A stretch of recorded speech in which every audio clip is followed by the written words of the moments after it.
Hi friends, இன்னைக்கு நல்ல டேஸ்டியாக சூப்பராக ஒரு ஆந்திரா ஸ்பெஷல் கார பொடி தோசை தாங்க பார்க்க போகிறோம்.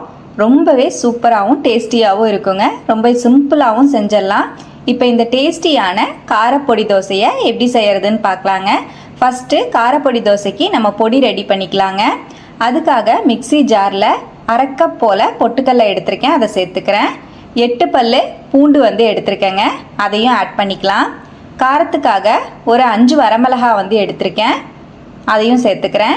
இதோடவே 1/4 டீஸ்பூன் ஜீரகம் சேர்த்துக்கலாம். 1/2 டீஸ்பூன் அளவுக்கு கல்லுப்பு சேர்த்து நல்லா நைஸாக பவுடர் பண்ணி எடுத்துகிட்டு வந்துடுறேன். இப்போ பாருங்கள், இந்த அளவுக்கு பொடி பண்ணி எடுத்துக்கலாம். இப்போ நம்ம ரெடி பண்ண பொடியை நான் ஒரு பவுலில் சேர்த்துக்கிறேன். இப்போ நம்ம பவுடர் ரெடி ஆயிடுச்சு. இப்போ நம்ம கார தோசைக்கு சட்னி ரெடி பண்ணிக்கலாங்க. அதுக்காக அதே மிக்சி ஜாரில் ஒரு 5-6 வரமிளகாய் சேர்த்துக்கிறேன். காரம் உங்களுக்கு அதிகமாக வேணும்னா நீங்கள் அதிகமாக சேர்த்துக்கலாம். இதோடவே ஒரு 10 பல்லு பூண்டு சேர்த்துக்கலாம். 1 டீஸ்பூன் போல் ஜீரகம் சேர்த்துக்கிறேன்.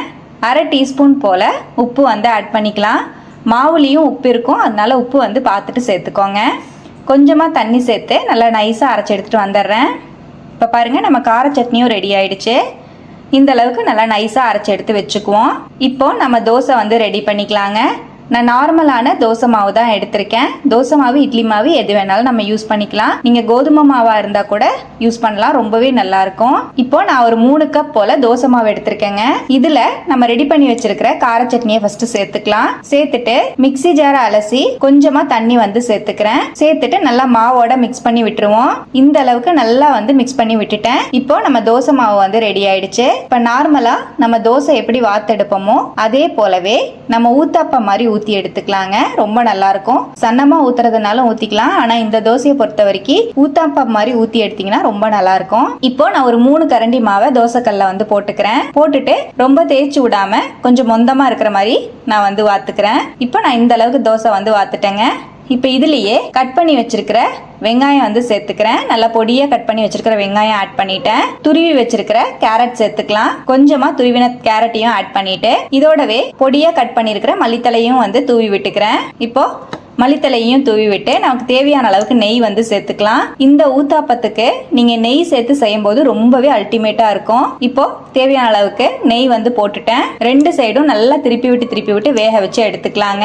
உள் சைடெல்லாம் நல்லா வெந்ததுக்கு அப்புறமா நம்ம வெளியே எடுத்துக்குவோம். இப்போ 2 சைடுமே நல்லா வெந்துருச்சு, நான் இப்ப வெளியே எடுத்துக்கிறேன். இப்போ நம்ம இன்னொரு ஊத்தாப்பமும் ஊத்திக்கலாங்க. அதே போலவே 2 கரண்டி மாவை தோசை கல்லுல ஊத்திக்கிறேன். கொஞ்சம் மொந்தமா ஊத்திட்டு இது மேல நம்ம ரெடி பண்ணி வச்சிருக்கிற காரப்பொடி சேர்த்துக்கலாங்க. உங்களுக்கு எந்த அளவுக்கு தேவையோ அந்த அளவுக்கு நீங்க பொடி ஆட் பண்ணிக்கலாம். பொடியை நல்லா இந்த மாதிரி தூவி விட்டுட்டு இதுக்கு மேலேயே நல்லா பொடியா கட் பண்ண வெங்காயம் சேர்த்துக்கலாம். துருவி வச்சிருக்கிற கேரட்டை ஆட் பண்ணிக்கலாம். இதோடவே கொஞ்சமா கட் பண்ணி வச்சிருக்கிற மல்லித்தலையும் சேர்த்துக்கலாம். கேரட்டுக்கு பதிலா நீங்க பீட்ரூட் இருந்தா கூட யூஸ் பண்ணிக்கலாம், ரொம்பவே நல்லா இருக்கும். இப்போ இதுக்கு மேலேயும் ஒரு 2 டீஸ்பூன் அளவுக்கு நெய் நான் சேர்த்துக்கிறேன். சேர்த்துட்டு நல்லா ஒரு சைடு வெந்ததுக்கு அப்புறமா திருப்பி போட்டுக்கலாம். இப்ப பாருங்க, 2 சைடுமே நல்லா வெந்துருச்சு, நம்ம வெளியே எடுத்துக்கலாம். அவ்வளவுதான், நம்மளோட கார பொடி தோசை ரெடி ஆயிடுச்சுங்க. நல்லா ஊத்தாப்பம் மாதிரி ஊத்தி கொடுத்தீங்கன்னா ரொம்பவே அருமையா இருக்கும். இதே போலவே நீங்களும் கார பொடி தோசையை ட்ரை பண்ணி பாருங்க. ட்ரை பண்ணி பார்த்துட்டு எப்படி வந்ததுன்னு கமெண்ட்லயும் ஷேர் பண்ணுங்க. நம்ம சேனலை இப்பதான் ஃபர்ஸ்ட் டைம் பாக்குறீங்கன்னா ப்ளீஸ் சப்ஸ்கிரைப் பண்ணி ஒரு சப்போர்ட் கொடுங்க. லைக் பண்ணி ஷேர் பண்ணி கமெண்ட் பண்ணுங்க. தேங்க்யூ ஃப்ரெண்ட்ஸ், பாய்.